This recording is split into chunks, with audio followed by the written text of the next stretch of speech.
Ce que j'ai développé, c'est un concept de panneau d'entraînement pour le foot. Donc le but, c'est d'entraîner et de développer les capacités cognitives, donc l'intelligence de jeu en fait, des joueurs. En soi, c'est des 4 panneaux qui ont des zones sensibles, qui peuvent émettre des sons et indiquer des zones lumineuses.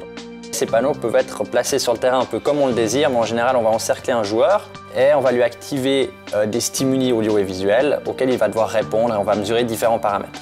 À la base, c'était mon travail de master que j'ai fait à l'école d'ingénieur à Yverdon. À la suite de ça, j'ai demandé à mon prof si je pouvais démarrer une start-up avec ça et je trouvais dommage de laisser cette technologie dans les bacs dans un tiroir.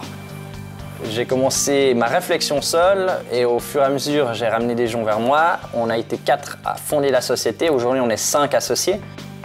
Là, c'est important de travailler avec d'autres personnes aussi, donc on est content de pouvoir compter sur le soutien de l'EPFL, du Centre Sport et Santé et de l'UNIL également. La HEIG évidemment parce qu'on en sort, mais ces autres entités nous permettent d'amener d'autres compétences, que ce soit du technique, développement de technologie ou des validations scientifiques sur des mesures qu'on effectue grâce à nos systèmes. Le CSS est un département du service des sports universitaires de Lausanne, UNIL et PFL, qui a pour but d'être une plateforme de relation entre la science et la pratique. En clair, il va exploiter des enseignements qui viennent de la science pour pouvoir aménager de nouveaux produits, aménager de nouvelles formes d'entraînement en vue de son exploitation dans le cadre de la pratique sportive. Ce qui est intéressant, c'est d'avoir une expertise de la part des différents coachs, des différents entraîneurs qui sont des praticiens et d'avoir un feedback assez rapide vers les personnes qui sont en train de travailler sur la machine. Le CSS va créer des données avec notre système dans différents contextes et l'UNIL va les récupérer, il va récupérer les données, le contexte, les interpréter et ce qu'on aimerait en ressortir, c'est quantifier en fait l'amélioration des performances cognitives d'un joueur. Avec SensiWall, on a particulièrement étudié la façon dont les entraîneurs et les joueurs s'approprient finalement cet outil technologique un peu particulier, c'est-à-dire la façon dont les entraîneurs intègrent cela dans leur dispositif d'entraînement et la façon dont les joueurs s'adaptent avec plus ou moins de difficultés aux contraintes posées par l'outil technologique. Une start-up, ça a besoin de partenaires pour se développer. On n'a pas toutes les compétences en interne et donc on va chercher des compétences supplémentaires.